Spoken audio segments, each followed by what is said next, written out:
Le prophète Lot a été un contemporain du prophète Abraham. Il a été envoyé comme messager à l'une des communautés vivant non loin du peuple d'Abraham.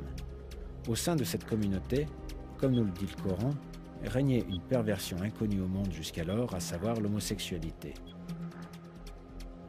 Lorsque Lot les exhorta à abandonner ce type de pratique déviante et leur délivra le message de Dieu, ils le rejetèrent. Ils refusèrent de souscrire à sa prophétie et s'obstinèrent à continuer dans la même voie. En conséquence, ils furent éradiqués de la surface de la terre par Dieu, qui fit s'abattre sur eux un terrible désastre.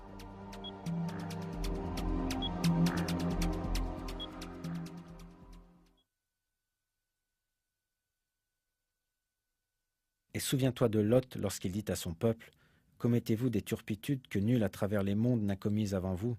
Vous copulez avec des hommes en renonçant aux femmes pour assouvir vos appétits. Vous êtes un peuple livré à ses excès. » Nous fîmes pleuvoir sur eux des pierres. Considère quelle fut la fin des criminels.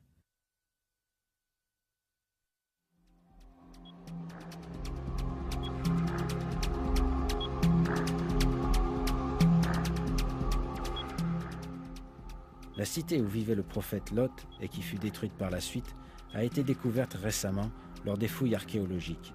Il s'agit de l'ancienne cité de Sodome, telle que désignée dans l'Ancien Testament. Des études archéologiques révélèrent que la cité est plus précisément située près de la mer Morte, à la frontière israélo-jordanienne actuelle. La zone est couverte de grands dépôts de soufre. Le soufre est un élément qui apparaît suite à une éruption volcanique. En effet, il existe dans le Coran des preuves explicites quant aux méthodes de destruction employées, à savoir un tremblement de terre et une éruption volcanique. L'archéologue allemand Werner Keller déclare ceci à propos de cette région. La vallée de Siddim, incluant Sodome et Gomorrhe, située le long de cette grande fissure, a un jour brutalement plongé dans l'abysse. Leur destruction survint suite à un grand tremblement de terre, probablement accompagné d'explosions, d'éclairs, de fuites de gaz naturel et d'incendies généralisés.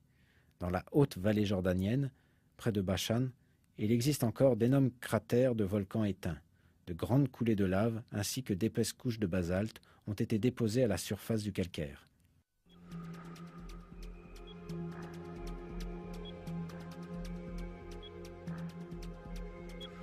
Ces couches de lave et de basalte constituent la preuve la plus importante de la survenue d'une explosion volcanique et d'un tremblement de terre.